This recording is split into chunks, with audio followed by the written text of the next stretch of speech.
수익이 가장 높은 상품을 찾아서 알아서 운영해주는 서비스가 있어요. 그걸 이제 포괄 운용 지시 시스템이라고 하는데, 퇴직연금의 디폴트 옵션 제도가 도입되면서 포괄 운용 지시 제도가 사라졌습니다. 그러면 가만히 냅두면 어떻게 되느냐?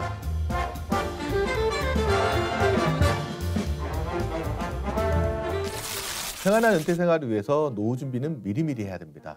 은퇴를 앞두고 있지만 아직도 어려운 노후 준비, 꼭 필요한 내용들만 쏙쏙 뽑아서 알려주는 무드셀러의 은퇴스쿨. 오늘 다룰 주제는 이제 퇴직연금과 관련된 내용입니다. 퇴직연금이라고 하면 근로자의 소중한 노후 생활비 재원이라고 할 수 있는데요. 그렇게 중요성에 비해서 관심도는 좀 많이 낮은 것 같아요. 사실상 현장에 가보면 자기 퇴직연금을 가입하고 있느냐, 가입하고 있지 않느냐도 헷갈려 하시는 분도 있으시고요. 그다음에 퇴직연금에 가입하고 있다 그러면 도대체 어떤 퇴직연금에 가입하고 있느냐, DB형인지 DC형인지 이런 거를 구분하시지 못하는 분들도 꽤 많으십니다. 이 방송을 통해서 내 퇴직연금에 조금 더 관심을 갖는 계기가 됐으면 좋겠습니다.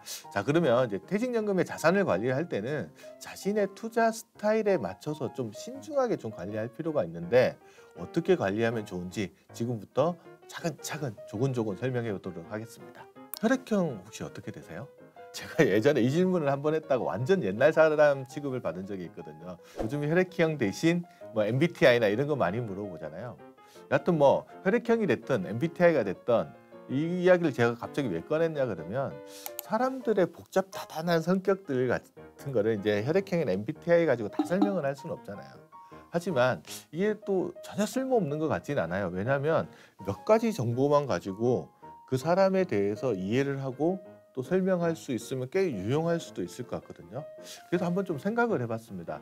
퇴직연금 가입자도 이렇게 간단하게 몇 가지 기준으로 나눠서 좀 유형화 시켜보면 연금 자산 관리를 하는데 좀 도움을 받을 수 있지 않을까? 이런 생각들을 좀 해본 거죠. 그래서 자신이 어떤 스타일을 가지고 있는 사람인지 알면 자신의 스타일에 맞는 운용 방법을 찾아낼 수도 있을 것 같아요.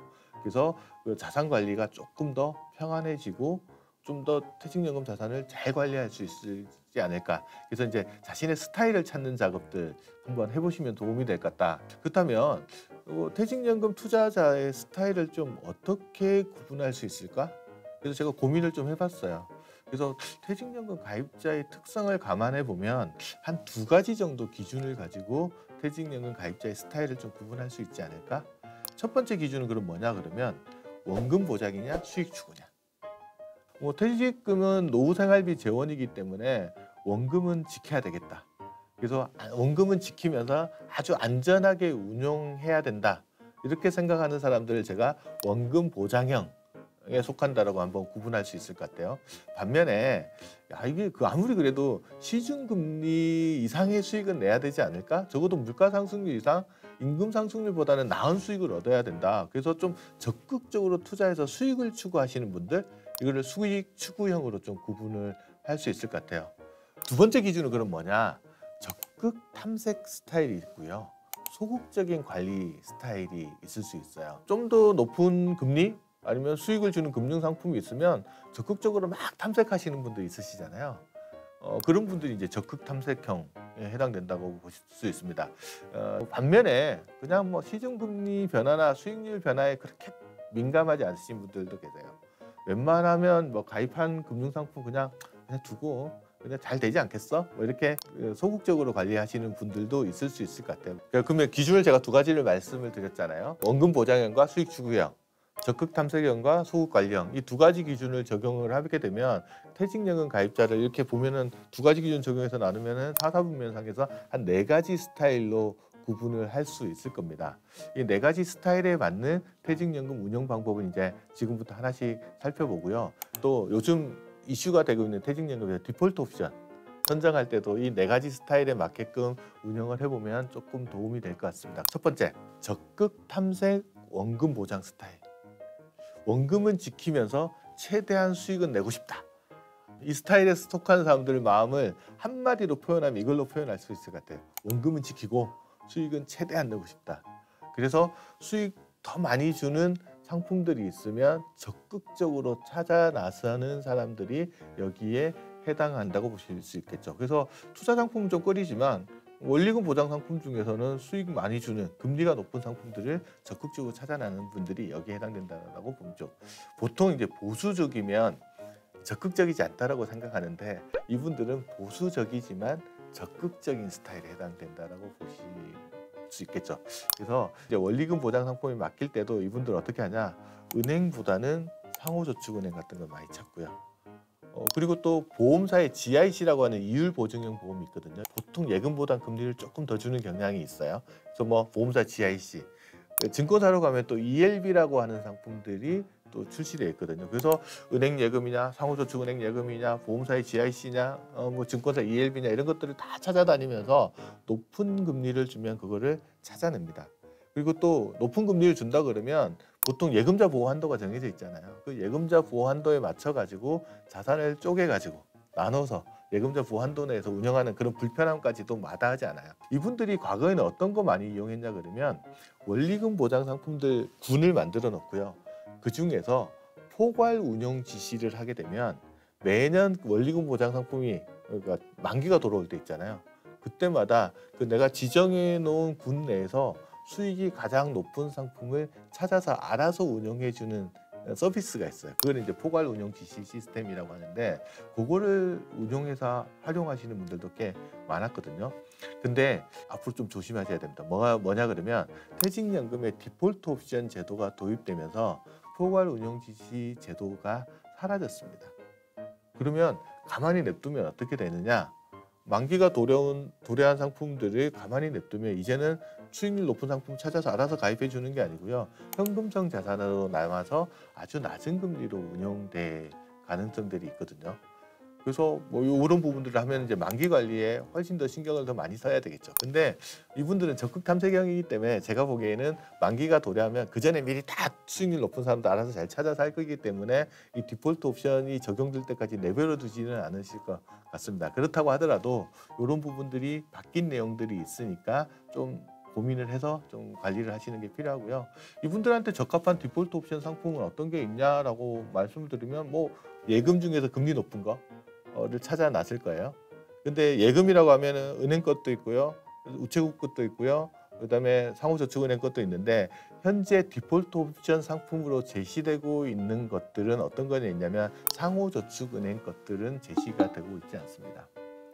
그리고 증권사의 ELB라고 하는 상품들도 있는데 이것도 디폴트 옵션 상품으로는 제시되지 않아요. 왜 그러냐 그러면 상호저축은행의 예금이나 ELB 같은 상품들은 상시적으로 제공하기가 좀 힘든 부분들이 있어서 디폴트 옵션으로는 적합하지 않아서 금융회사들이 제공하지 않고 현재 디폴트 옵션으로 제공되고 있는 것은 은행의 정기예금 하고요. 그다음에 보험사의 이율 보증형 보험 정도가 디폴트 옵션으로 제시되고 있으니까 거기에서 내한테 맞는 상품 뭐 금리도 보셔야 될 것 같고요. 만기도 보셔서 자신한테 맞는 디폴트 옵션 상품을 첫 번째 스타일에 해당되신 분은 선정을 하시면 좋을 것 같습니다. 그다음에 스타일 2, 두 번째 해당되는 사람은 어떤 사람이냐? 소급관리 원금 보장 스타일에 해당되시는 분들이 있으세요. 원금은 지키고 싶은데 또 투자 상품을 찾아서 적극적으로 막 나서지는 않아요. 금리에도 좀 덜 민감하고요. 그래서 만기 관리도 좀 소홀히 하는 경향들이 있습니다. 그래서 이분들이 그래도 여태까지는 크게 별 문제가 없었어요. 왜냐면 원리금 보장 상품 가입한 다음에 만기 도래하면 원래 투자한 거랑 동일한 유형의 상품에 자동으로 재예치해주는 서비스가 있었습니다. 근데 이게 디폴트 옵션 제도 도입과 함께 이것들이 만기 자동 재예치 약정 같은 것들도 사라지게 되었습니다. 그래서 만기 관리에 지금도 좀 더 신중을 하셔야 됩니다. 앞서 설명드렸듯이 만기가 도래했는데 내가 운용 지시를 하지 않으면 디폴트 옵션을 내가 정해놨다고 하더라도 한 6주간은 현금성 자산으로 남아서 아주 낮은 금리로 운영될 수밖에 없거든요. 그래서 예전에 비해서 훨씬 더 만기 관리에 신중을 하셔야 된다. 이분들한테는 그러면 디폴트 옵션 상품으로 어떤 게 좋냐? 이분은 원리금 보장을 추구하시는 분이기 때문에 뭐 은행 정기예금이나 보험사의 이율 보증형 보험 같은 상품들 중에서 많이 선택들을 하실 텐데 의외로 이분들 성향에 맞는 게 어떤 거냐 그러면 어차피 장기 운영하실 거잖아요. 그리고 웬만해서 금융상품 잘 변경 안 하시는 스타일이잖아요. 이런 분들이라면 오히려 타겟 데이트 펀드 같은 상품들이 더 매력적일 수도 있어요. 물론 타겟 데이트 펀드도 종류가 여러 가지가 있는데 이분들 성향에 맞는 것들은 어떤 거냐면 주식의 편입 비중이 좀 낮은, 그러니까 타겟 데이트 펀드 뒤에 숫자 4가지가 있는데 그게 2030이나 뭐 2035 정도 되는 것들, 이게 2030년 아니면 2035년에 만기가 도래한, 그러니까 타겟 데이트 은퇴 시점을 예정하신 분들을 위한 상품인데, 이런 상품들 정도에 가입을 하시면 뭐가 되냐, 주식 편입 비중은 좀 낮고요, 안정적으로 운영하면서 수익을 좀 추구할 수 있을 것 같아요. 그래서 디폴트 옵션 선택하는 것도 좋지만 내 투자 스타일로 봐서는 PDF 같은 상품들도 별다른 운영 지시를 하지 않은 상태에서 알아서 주식이나 채권 비중을 조정해 주기 때문에 본인 스타일에 맞을 수도 있지 않을까? 그래서 그런 범위 내에서 한번 생각을 해보시면 도움이 되실 것 같습니다. 세 번째 스타일은 뭐냐 그러면 적극 탐색 수익 추구 스타일. 이분들은 어떤 거냐면 내가 알아서 다 할게, 적극적으로 수익을 막 추구하고 수익이 높은 상품을 찾아서 내가 스스로 막 발굴하러 다니시는 분들 있잖아요. 이런 분들은 높은 수익 추구하시면서 스스로 포트폴리오 막 구축하시는 스타일이라서 알아서 잘하시는 분, 이분들 제가 보면 DIY, Do It Yourself, 스스로 자기가 알아서 포트폴리오도 구성하고 상품도 선택하고 교체하고 이런 일을 알아서 잘하시는 분들입니다. 그럼 이분들 입장에서 보면 디폴트 옵션도 크게 선정하지 않으셔도 될 거라고 생각을 합니다. 근데 하지만 현행 법은 어떻게 돼 있냐 그러면 디폴트 옵션 선정은 의무사항입니다. 이게 법적 의무사항이기 때문에 자신에게 맞는 디폴트 옵션 상품들은 하나씩 선택을 한다. 그러면 이분들 입장에서 맞는 디폴트 옵션 상품은 뭐가 있을까? 라고 생각하면 디폴트 옵션은 초저위험부터 초저위험, 저위험, 중위험, 고위험까지 해서 이제 디폴트 옵션 상품이 다양하게 제시가 되어 있기 때문에 그 중에 자기 투자 성향에 맞는, 이분들 같으면 약간 리스크를 테이킹 하더라도 수익이 많은 상품들을 선택을 하겠죠. 그런 쪽으로 이제 디폴트 옵션을 운영하실 수 있을 것 같아요. 근데 이분들 성향상 디폴트 옵션이 적용될 때까지 기다리지는 않을 것 같습니다.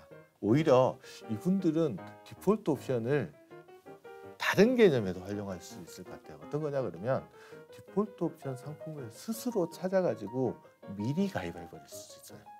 만기가 도래해서 6주간 기다렸다가 디폴트 옵션 적용될 때까지 기다리는 게 아니고요. 디폴트 옵션 상품들 중에서 나한테 맞는 거를 미리 찾아가지고 스스로 가입해 버리는 거죠. 그러니까 디폴트 옵션에 이걸 스스로 들어간다고 해서 이걸 옵트인이라고 하거든요. 근데 디폴트 옵션 상품을 이렇게 스스로 가입하는 게 가능하냐? 가능합니다. 그러면 왜 이렇게 스스로 가입하냐? 이유는 있습니다. 디폴트 옵션 상품이 동일한 유형의 상품에 비해서 수수료가 좀 싸거나 금리를 조금 더 쳐주는 경우들이 있거든요.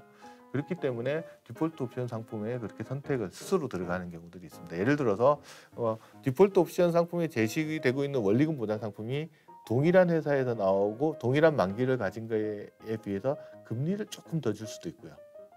그다음에 펀드 같은 경우에는 동일한 유형의 펀드에 대비해서 수수료를 조금 덜 책정할 수도 있어요. 그래서 이분들이면 적극 탐색형이잖아요. 그래서 내가 가지고 있는 유형과 딱 비교했을 때 수수료가 적다? 아니 금리가 조금 더 낮다라고 하면 그 상품들을 스스로 선택해서 매집을 하는 경우들이 가능합니다. 그래서 그런 방법으로 옵트인 방법을 적극적으로 활용하시는 것들이 이분들 스타일에 맞는 방법일 수도 있을 것 같아요. 이분들 입장에서는 좀 더 공격적으로 자산을 운영을 하고 싶을 수 있어요. 근데 퇴직연금, 특히 DC형 퇴직연금이나 IRP에는 위험자산 투자 한도라는 게 정해져 있습니다. 그게 뭐냐 그러면 내 퇴직연금 적립금 중에 70% 정도까지만 위험자산에 투자하고 나머지 30%는 상대적으로 안전한 자산에 투자하라고 규정을 만들어 놓은 거예요. 그럼 위험자산에 해당되는 것들은 뭐냐면 주식 편입 비중에 따라서 차이가 나는데, 그러니까 주식 혼합형 펀드나 주식형 펀드가 여기에 해당될 것 같습니다. 그러면 주식 혼합형 펀드면 주식 편입 비중이 현재는 한 40% 이상 되는 것들이 주식 혼합형 펀드고요. 지금 법이 감독 규정이 개정돼서 이게 주식 비중이 이제 50% 이상 되는 걸로 조만간 개정될 상황인데, 여하튼 주식 비중이 40, 50% 넘어가는 것들은 위험 자산으로 보고 거기에는 내 적립금의 70%까지만 투자하도록 되어 있는 게 현재 상황이거든요. 근데 나는 그렇게 하지 말고 70% 이상을 조금 더 공격적으로 자산 운영하고 싶다라고 할 때 디폴트 옵션 상품에서 고위험군에 있는 것들이나 이런 것들을 선택할 수 있죠. 그러면 위반되는 거 아니냐 이렇게 생각할 수 있는데 디폴트 옵션은 위험자산 투자 한도 제한을 받지 않습니다. 그래서 내가 70% 정도는 그냥 일반적인 주식형 펀드를 선택하시고요. 나머지 30% 정도는 디폴트 옵션 내에 있는 것들을 선택을 해서 운용하는 것들도 가능하거든요. 아주 공격적으로 운영하는 분들은 이렇게 운영을 하실 수도 있다. 물론 이게 항상 좋은 수익을 가져다 준다고 제가 말씀드리는 건 아니에요. 이런 스타일에 해당되시는 분들이 그렇게 운영하는 전략들을 가져갈 수 있다라고 보시면 됩니다. 그리고 또 공격적으로 운영하시는 분들 입장에서는 어떻게 또 디폴트 옵션을 활용하냐 그러면 내가 만기가 돌아왔을 때 디폴트 옵션은 자동으로 다른 상품에다 투자해버리는 거잖아요. 근데 개인적으로 좀 생각했을 때 시기상 이거는 시장 상황이 안 좋을 것 같아서 조금 더 현금성 자산으로 남겨두고 싶을 수도 있거든요. 그런 경우에는 디폴트 옵션을 내가 선정했다고 하더라도 디폴트 옵션에서 이번에 좀 배제시켜 달라고 해서 요청을 하시면 디폴트 옵션 적용이 안 될 수도 있습니다. 그래서 이 적극적으로 수익을 추구하시는 분들, 적극 탐색형의 수익 추구형에 해당되시는 분들은 디폴트 옵션의 옵트인 조항이나 위험자산 투자 한도 배제, 그다음에 현금으로 남겨둘 수 있는 조항 이런 것들을 좀 적극적으로 운용해서 자기 퇴직연금 자산들을 운영해 나갈 수도 있을 것 같습니다. 이제 마지막으로 네 번째 스타일이 남았네요. 수익은 추구하는데 관리는 소극적으로 하시는 분들 있을 수 있어요. 예를 들면 나는 시중금리보다 좀 나은 수익을 얻어야지. 물가 상승률 이상의 수익은 얻고 싶어. 임금 상승률보다 좀 더 나은 수익을 해서 내 퇴직연금을 좀 잘 운영하고 싶어. 하지만 그럴 시간도 없고 능력도 안 되고 경험도 부족해서 그렇게 할 수 있는 상황이 아니신 분들. 그런 분들도 있거든요. 그래서 이런 분들은 어떻게 자산 관리하는 게 좋으냐라는 것들도 한번 생각해 봐야 됩니다. 이분 스타일은 수익은 추구하는데 시간이나 뭐 경험이나 이런 게 부족하다 보니까 어떻게 하냐. 한번 선택한 상품을 잘 바꾸려고 하지 않아요. 그렇다 그러면 알아서 좀 잘 운용해 주는 금융 상품을 선택하는 게 좋잖아요. 그런 대표적인 상품이 뭐냐 그러면 자산 배분형 펀드라는 게 있습니다. 이건 뭐냐 그러면 그 안에 주식과 채권의 비중 아니면 국내든 해외든 이 자산 배분 비중들을 펀드가 알아서 조정해 주는 게 자산 배분형 펀드인데 이 자산 배분형 펀드는 주식 채권 비중을 어떻게 조정하느냐에 따라서 크게 두 종류로 나눕니다. 첫 번째가 이제 타겟 데이트 펀드라는 게 있습니다. 주식과 채권의 비중을 나이에 따라서 그러니까 시간이 흐름에 따라서 좀 조정을 해주는 건데 처음에는 공격적으로 운영하다가 은퇴 시점이 다가올수록 주식 비중이 알아서 좀 조정되는 거기 때문에 편하게 자산 관리하는 게 가능해지겠죠. 이걸 타겟 데이트 펀드라고 합니다. 그럼 타겟 데이트 펀드를 고를 때는 뭘 봐야 되냐 그러면 내가 타겟 데이트를 몇 년으로 삼을 거냐. 이 보통은 자기 은퇴하는 나이 거기서 플러스 마이너스 5년 정도를 이렇게 하셔서 자기 투자 성향까지 약간 감안해서 조정을 하시면 되고요. 타겟 데이트가 임박할수록 주식 비중이 낮게 설정되어 있다라고 이렇게 생각을 해보시면 될 것 같습니다. 그래서 투자 기간에 따라서 주식 비중을 조정해주는 알아서 조정해주는 상품을 찾고 싶다 그러면 TDF 같은 상품을 선택을 하시면 되고요. 그렇지 않고 나는 그건 상관없어. 나는 주식 비중이나 채권 비중을 처음부터 끝까지 일정하게 유지하고 싶어. 이러시는 분도 있거든요. 그런 분들은 밸런스드 펀드라는 것들을 선택하면 됩니다. 이름에 뭐 밸런스드라고 이름 써 있지는 않지만 그러니까 펀드를 고르실 때 주식이나 채권 비중이 일정하게 유지되는 펀드들이 여기 다 해당된다라고 보시면 되고요. 이 펀드를 고를 때는 조심하셔야 될 거, 주의해야 될 건 뭐냐면 주식의 최대 몇 퍼센트를 투자할 수 있는지를 정확하게 확인해 보셔야 됩니다. 고위험 상품 같은 경우는 주식 비중 한 60%, 70%까지 투자할 수 있는 것도 있고요. 아예 밸런스드 펀드라도 한 30%만 이렇게 투자할 수 있는 것들도 있어서 그래서 그 상황들을 좀 잘 파악하셔가지고 내 자산을 운영하는 거. 처음 한번 선택할 때만 좀 신중하게 하셔가지고 정해두시면 그 이유는 이제 펀드가 알아서 조정해주는 거라고 보시면 됩니다. 그 디폴트 옵션 선정할 때도 마찬가지입니다. 디폴트 옵션 상품에도 보면 밸런스드 펀드도 있고 TDF도 있으니까 같은 기준으로 한번 선정을 해놓고 가시면 도움을 받으실 수 있을 것 같습니다. 오늘 이제 자기의 투자 스타일, 자기 스타일에 맞게끔 자산을 운용하는 방법에 대해서 크게 한 4가지 종류를 파악을 해봤습니다. 나는 어떤 자산 운용 스타일을 가지고 있는지 본인이 한번 곰곰하게 한번 생각을 해보시고요. 거기에 맞는 자산 운용 스타일을 좀 찾아보고 거기에 맞게끔 퇴직연금을 운용하셔가지고 노후에 좀 더 부자로 은퇴할 수 있게끔 준비를 하셨으면 좋겠습니다. 평안한 노후를 위한 똑똑한 노후 준비 은퇴스쿨 다음에 또 만나요.